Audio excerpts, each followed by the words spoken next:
আমার স্বামী আমাকে তার এক অফিসের বন্ধুর বাড়িতে কাজের জন্য রেখে গিয়েছিল, কারণ সেই অফিসের বন্ধুটি আমাকে একটি চাকরির সুযোগ দিতে চেয়েছিল।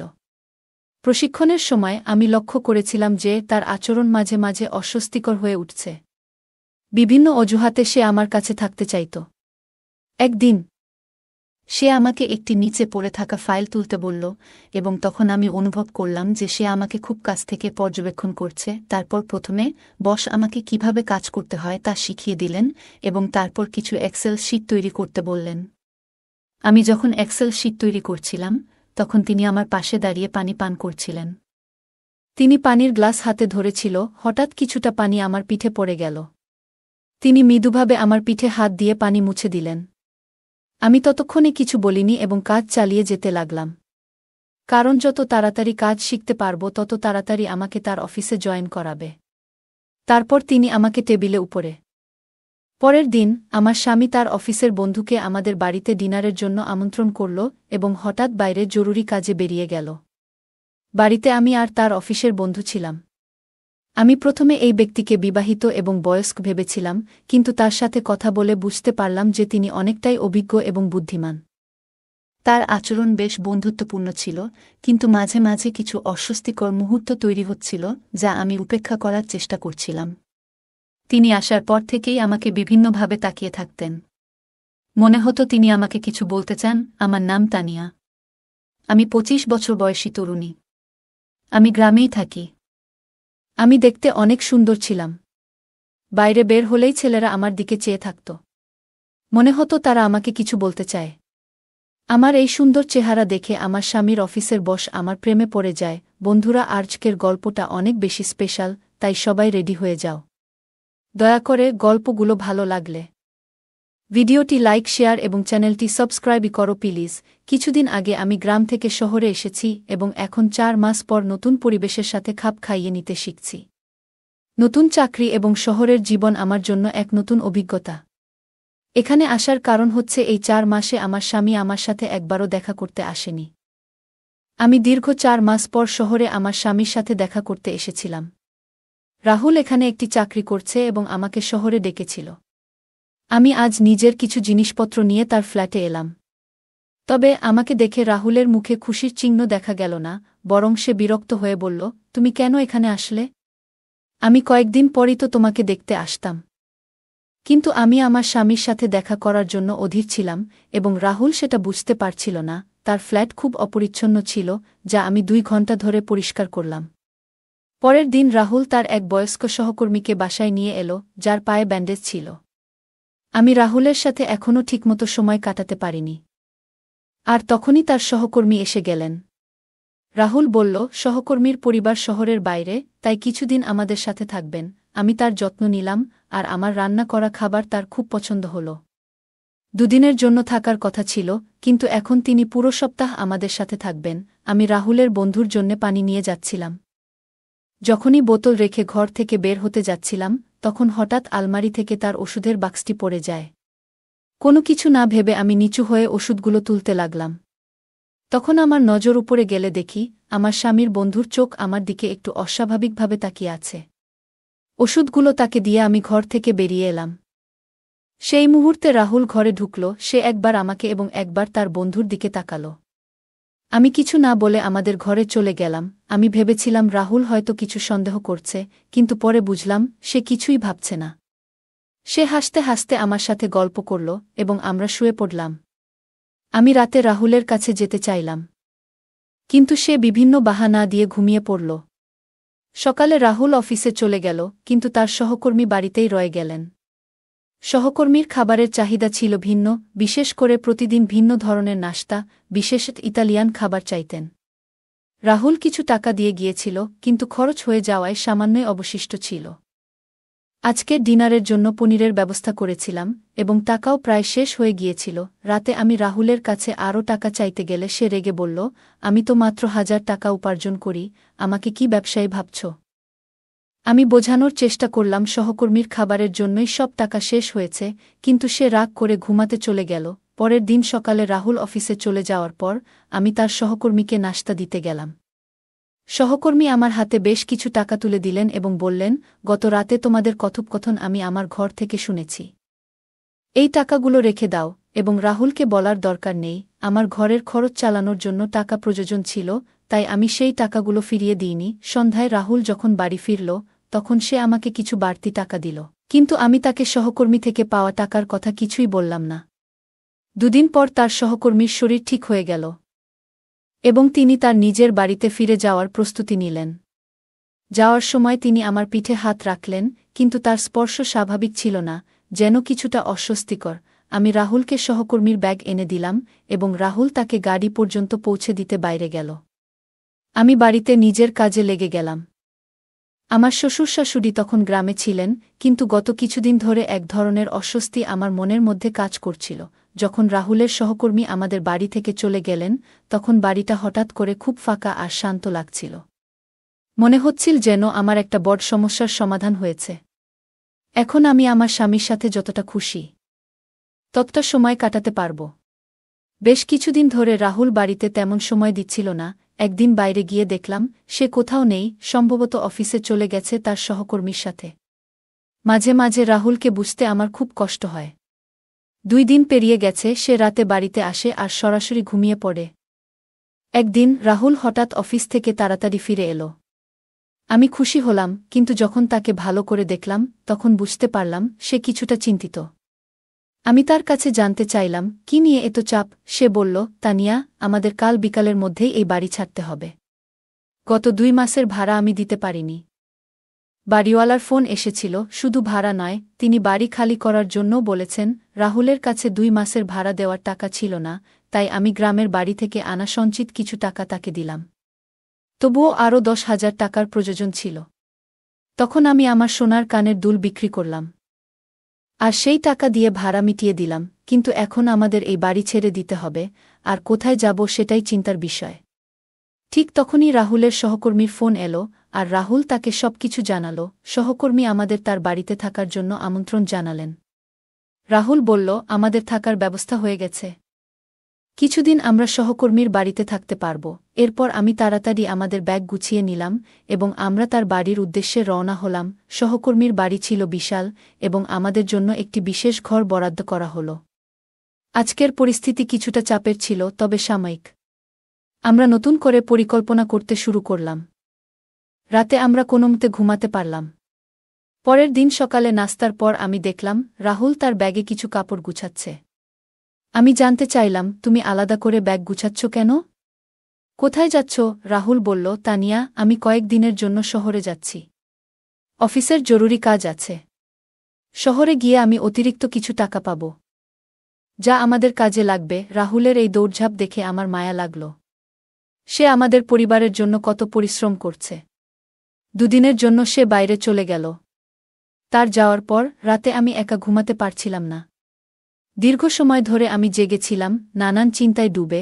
ঠিক তখনই রাহুলের অফিসের বন্ধু হঠাৎ করে আমার ঘরে এসে হাজির হলেন। তিনি বললেন, তানিয়া, তুমি ঘুমাওনি? তোমার ঘরের লাইট জ্বলছিল, তাই খোঁজ নিতে এলাম।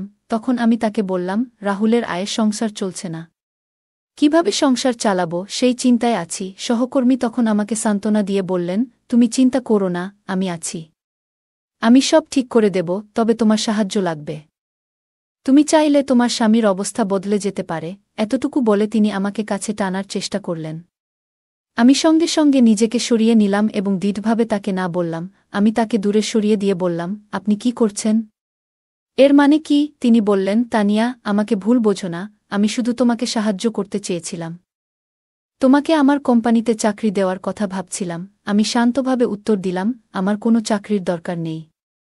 এখন আপনি দয়া করে এখান থেকে চলে যান, আমি খুব ক্লান্ত, পরে কথা হবে। এটা বলার পর তিনি আমার ঘর থেকে বেরিয়ে গেলেন। যদিও এটা তার নিজেরই বাড়ি ছিল, তবু আমি তাকে আমার ঘরের বাইরে বের করে দিয়েছিলাম। আমার রাগটা একটু বেশিই ছিল তখন। এরপর 2 দিন কেটে গেল, আর রাহুল বাড়ি ফিরল না। আমি ফোন করে জানতে চাইলাম, তুমি কবে ফিরবে? রাহুল বলল, তানিয়া, আমি তোমার মতো ফাঁকা সময় বসে নেই। তুমি হঠাৎ করে গ্রাম থেকে শহরে চলে এলে, আর এখন তোমার জন্য আমাকে এত দৌড়ঝাঁপ করতে হচ্ছে। একা থাকলে আমি যে কোনোভাবে ম্যানেজ করতে পারতাম, কিন্তু তোমার আসার পর আমার খরচ আর টেনশন দুটোই বেড়ে গেছে। এতটুকু বলেই সে ফোনটা কেটে দিল। তার এই কথায় আমি খুব রেগে গেলাম, কারণ সে আমার অবস্থাটা বুঝতে চাইছিল না। তার চোখে আমার ভালোবাসা ধরা পড়ছিল না। আমি ভাবতে লাগলাম কিভাবে রাহুলের এই টেনশন কমানো যায়। ঠিক তখনই তার সহকর্মীর কথা মনে পড়ল। একমাত্র তিনিই হয়তো আমাদের সাহায্য করতে পারেন, কারণ অর্থের সমস্যার সমাধান তার মাধ্যমেই হতে পারে। রাহুলের সহকর্মী তখন বাড়ি থেকে কাজ করছিলেন। দুপুর প্রায় ৩টা বেজে গেছে, আমি তার রুমে ঢুকলাম। আমি তাকে বললাম, আপনি তো কাল আমাকে কিছু নতুন কাজ শেখানোর কথা বলেছিলেন, তাই না? তিনি মৃদু হেসে আমার দিকে তাকিয়ে বললেন, তানিয়া, তুমি খুব বুদ্ধিমতী, তোমার বুঝতে দেরি হয়নি। বস বললেন, আমি তোমাকে মাসিক ২৫,০০০ টাকা বেতন দেব। কাজটি কি হবে সেটা আমি এখন তোমাকে আমার কম্পিউটারে দেখাচ্ছি। আমি জানতাম এই সুযোগ পেয়ে রাহুল নিশ্চয়ই খুশি হবে। যদি আমার কাজের মাধ্যমে সংসারে কিছু অতিরিক্ত অর্থ আসে, তবে তাতে কারও খারাপ লাগার কথা নয়। সেই দিন থেকেই আমি কাজ শিখতে আগ্রহী হয়ে উঠলাম। বস আমাকে তার চেয়ারে বসতে বললেন এবং কম্পিউটার ব্যবহার শেখানো শুরু করলেন। প্রথমে তিনি আমাকে মাউসটি ধরিয়ে দিলেন এবং কিভাবে ব্যবহার করতে হয় তা দেখালেন। আমি একটু নার্ভাস ছিলাম, কিন্তু তিনি আমাকে আশ্বস্ত করলেন, চিন্তা করো না, ধীরে ধীরে সবকিছু শিখে যাবে। প্রথম দিন বলে বস শুধু অর্ধেক ঘন্টার জন্য আমাকে শেখালেন। এরপর আমি রাত্রে বসের বাড়ির রান্নাঘরে গিয়ে দেখলাম যে সেখানে কাজের মেয়ে রান্না করছে। আমার কোনো বিশেষ কাজ ছিল না, তাই তার সাথে কিছুক্ষণ কথা বললাম। এভাবেই আমার নতুন কাজ শুরু হলো, প্রতিদিন একটু একটু করে শেখা এবং নতুন কিছু জানার আগ্রহে। আমাকে দেখে সে বলল, আপনি খুবই সুন্দর, মালকিন। আপনি আসার পর থেকেই আপনার সাথে কথা বলতে চেয়েছিলাম, কিন্তু সুযোগ পাইনি।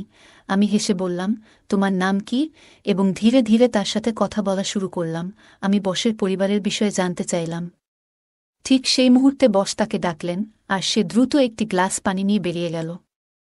রাতে ঘুমানোর আগে বস আমার রুমে এলেন হাতে আইসক্রিম নিয়ে। ছোটবেলা থেকেই আমি বিভিন্ন খাবারের প্রতি দুর্বল ছিলাম, কিন্তু অর্থনৈতিক সমস্যার কারণে প্রায়ই নিজের পছন্দের খাবার খেতে পারতাম না। বসের বাড়িতে সেই সমস্যা ছিল না, এখানে খাওয়া দাওয়ার কোনো অভাব ছিল না। আমরা একসাথে বসে আইসক্রিম খেতে শুরু করলাম। কথা বলতে বলতে আমি বসকে তাদের পরিবারের বিষয়ে জিজ্ঞাসা করলাম। তখন বস শান্তভাবে তার পরিবারের কিছু গল্প শোনালেন। এভাবে আমাদের মধ্যে কথোপকথন চলতে থাকল, আর আমি তার কাছ থেকে অনেক কিছু জানার সুযোগ পেলাম। তিনি বললেন, কয়েক বছর আগে আমার স্ত্রী আমাকে ছেড়ে চলে গেছেন। আমার একটি মেয়ে এবং একটি ছেলে আছে। মেয়েটি বিদেশে থাকে, কারণ তার বিয়ে হয়ে গেছে, আর ছেলেটি পড়াশোনার জন্য বিদেশে গেছে। আমি এখানে আমার কোম্পানির দায়িত্ব সামলাই। তিনি তার পরিবারের সম্পর্কে বিস্তারিত জানালেন।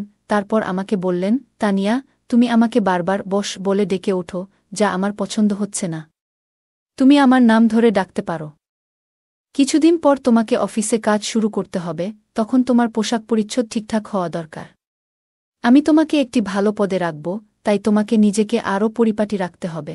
বস ৫০ বছর বয়সেও নিয়মিত শরীরচর্চা করতেন এবং খুবই ফিট ছিলেন। আমি সাধারণ ড্রেস পরে তার সাথে ব্যায়াম করতে দাঁড়ালাম। সেদিন আমার প্রশিক্ষণের দ্বিতীয় দিন ছিল। বস আমাকে একটি ড্রেস দিলেন এবং বললেন, প্রশিক্ষণের সময় এটা পরিধান করে আসো।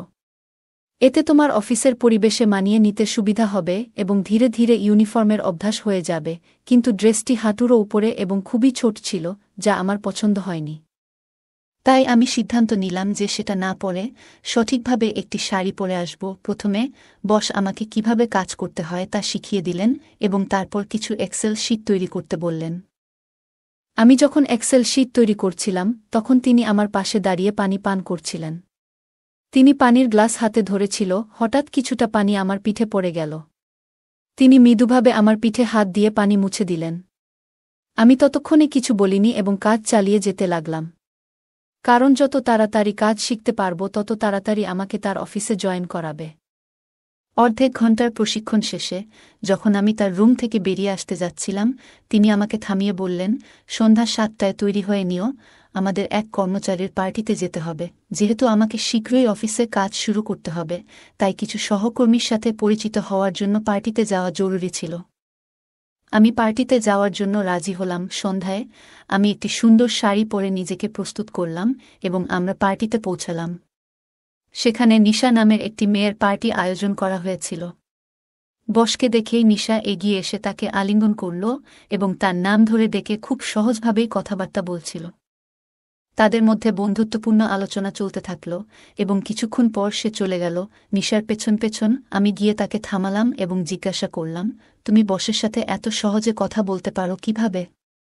তুমি কি অনেক দিন ধরে এখানে কাজ করছো? নিশা বলল, বসের পছন্দ হল তার চেয়ে কম বয়সী মেয়েদের সাথে বন্ধুত্ব করা।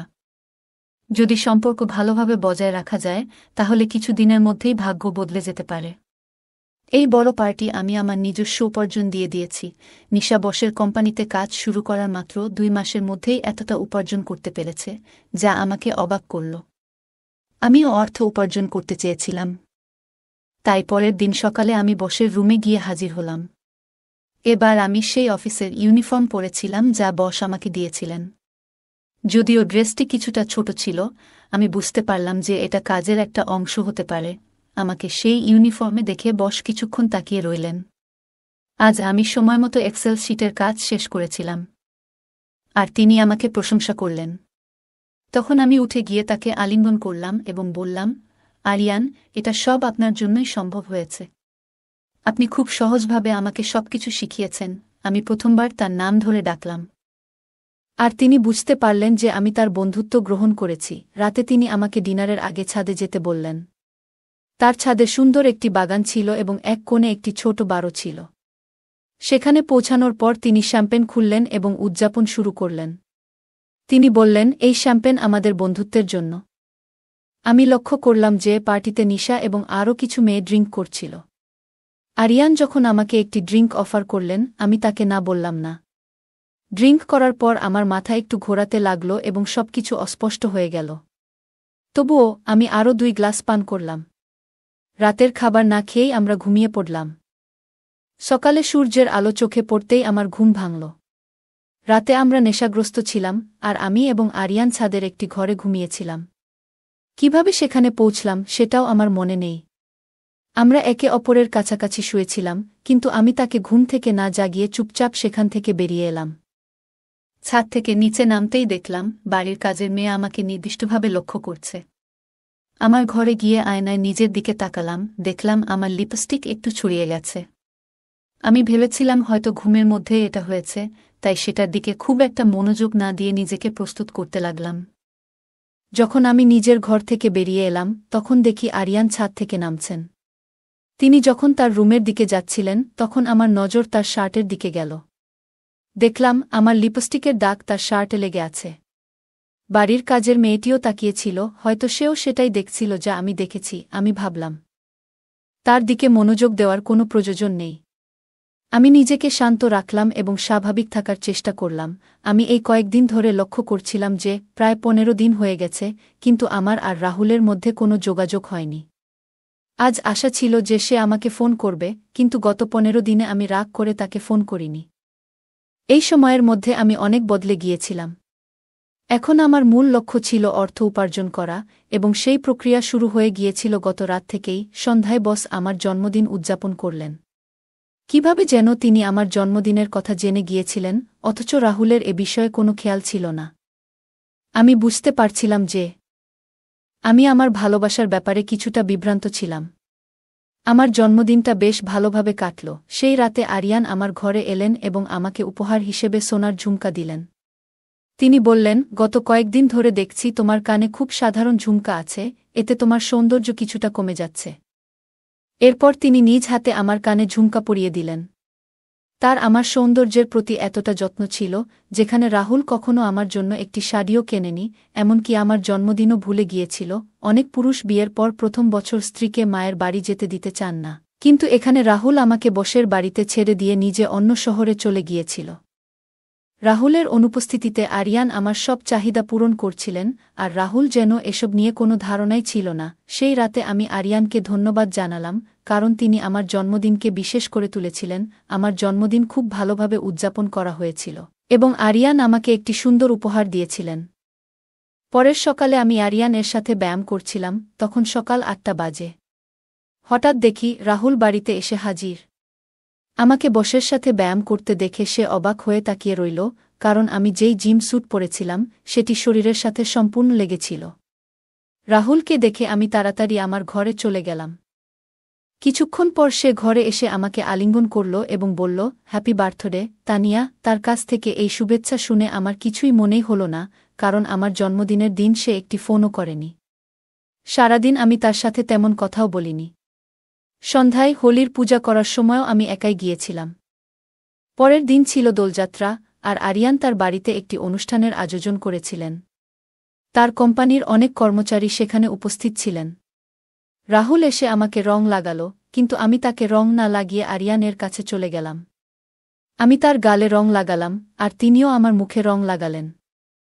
আমাদের মধ্যে বেশ মজার মুহূর্ত কাটছিল। যখন আমরা রং খেলছিলাম, তখন রাহুল হঠাৎ আমাদের দিকে এগিয়ে এলো। তাকে দেখে আমি আরিয়ানের থেকে একটু দূরে সরে গেলাম। পরে আমি এক পাশে দাঁড়িয়ে মঠা পান করছিলাম, তখন হঠাৎ করে আমার আর আরিয়ানের দৃষ্টি একসাথে মিলল। তিনি আমাকে কিছু ইঙ্গিত করলেন, যা আমি খুব ভালোভাবে বুঝতে পারলাম। দোলযাত্রার রং যেন আরিয়ান এর উপর বেশ চেপে বসেছিল। তার ইঙ্গিতটি বুঝেই আমি চারপাশে তাকালাম। দেখলাম রাহুল তার কিছু বন্ধুদের সঙ্গে কথাবার্তা বলছে, আর তার নজর আমার দিকে ছিল না।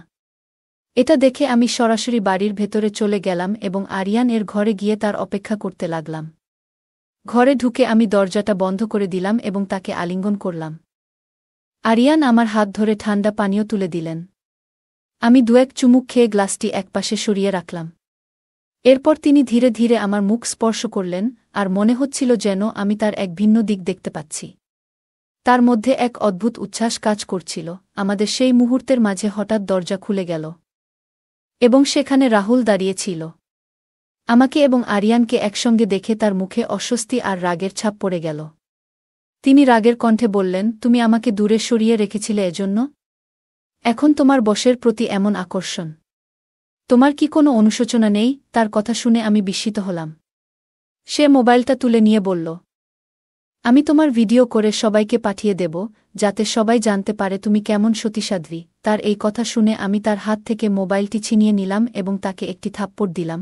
আমি বললাম, চোরের মন চুরি নিয়ে ব্যস্ত থাকে রাহুল। তুমি কি ভেবেছিলে আমি তোমার আসল রূপ চিনতে পারব না?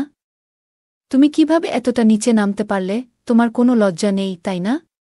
তুমি আমাকে 15 দিনের জন্য তোমার বসের কাছে ছেড়ে দিয়ে গিয়েছিলে। তখনই আমি বুঝেছিলাম সবকিছু পরিষ্কার হয়ে গিয়েছিল। কয়েকদিন আগে তোমার মোবাইলে আমি সেই মেসেজগুলো দেখেছি, যেখানে আমার পাঠানো ছবি ছিল।